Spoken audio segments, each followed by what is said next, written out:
So this is Midweek Recharge 3, devotion from the pastor, and the music following the devotion entitled Meeting the World in Crisis, the Acts 8 Church.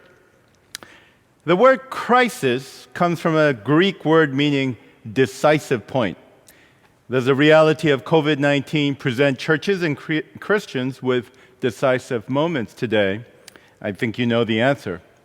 So first, it feels like a crisis because we have to change our patented habits in how we act as Christians or do church.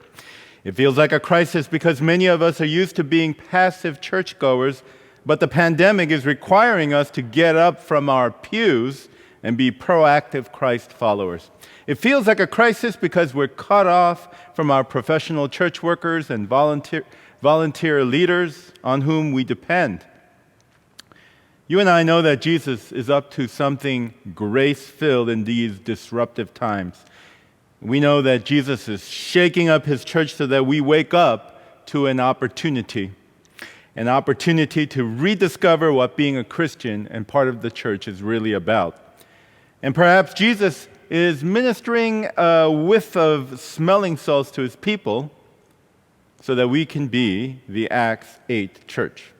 And about that, in Acts 8:1, we're told, after Stephen is martyred, a great persecution broke out against the church at Jerusalem, and all except the apostles were scattered throughout Judea and Samaria. End quote. To our 21st century perspective, that would seem to signal the death knell of the church. Christians were scattered and separated from the apostles. I mean, imagine if your congregation was scattered and separated from your professional church workers and volunteer leaders, what would be the result? Yet, just the opposite happened in Acts 8. This crisis didn't lead to the end, but to the explosive expansion of the church. Acts 8:4 says, those who were on the way scattered shared the good news wherever they went. And perhaps the COVID-19 pandemic is our decisive Acts 8 moment too.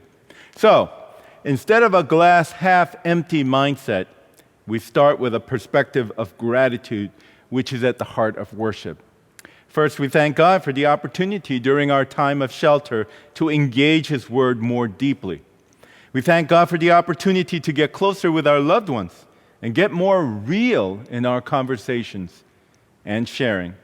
And as we wash our hands repeatedly every day, we're grateful for the multiple daily reminders of our baptism and salvation.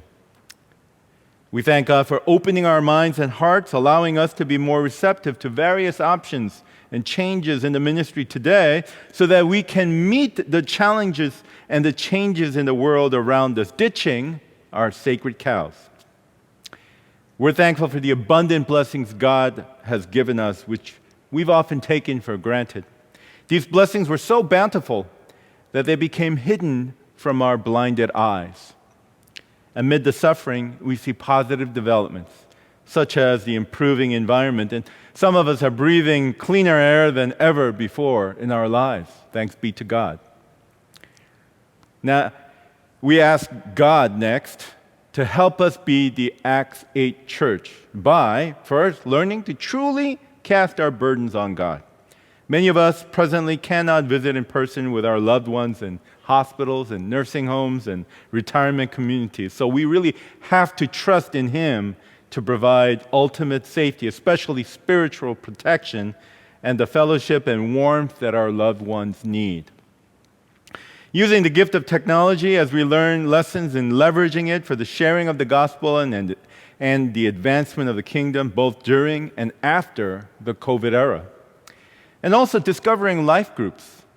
The Acts 8 church exploded in participation and membership through small group gatherings.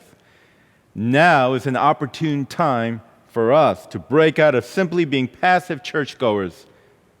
One tool we have that the Acts 8 believers didn't have is the internet, the websites, the Facebook Live, Zoom, Google Hangouts, email, phones. What a great opportunity to begin shifting the center of faith and worship from mainly participating and receiving on Sunday mornings to actively engaging family and friends during the week. Now, some years ago in Myanmar, the communist government wanted to get rid of the church. They thought the way to do that was to limit public gatherings for worship to 8 or fewer people. But instead of killing off the church exploded there in Myanmar. The church spread even more rapidly, and one of the reasons was that the believers no longer could rely on their professionals to do what God had given them to do. And the word of the Lord spread even faster and faster. Next, really embracing the fact that your church is not a building, right? It's not a steeple, but it's the very people. It is people. So now is an opportune time to help people to get to know each other like never before, even though they can't be with each other. And how do you do that? Well, through one of our cluster groups, you can make phone calls, for instance, assigned by your cluster once a week to a number of member households who live nearby. And they can use questions to get to know each other better, like, how are you doing? And do you need anything? How can we help you? Do you have internet access? If not, we can go to Plan B with you. What's your story? Let's get to know each other a little bit. And do you mind if I call you again next week? You see, the Acts 8 church could come out on the other end of this pandemic being relationally closer than ever before. And all because you became more intentional about talking together over the phone. God is moving. He's shaking things up, and as always, He's really good. We're stoked to continue singing through the middle of the storm.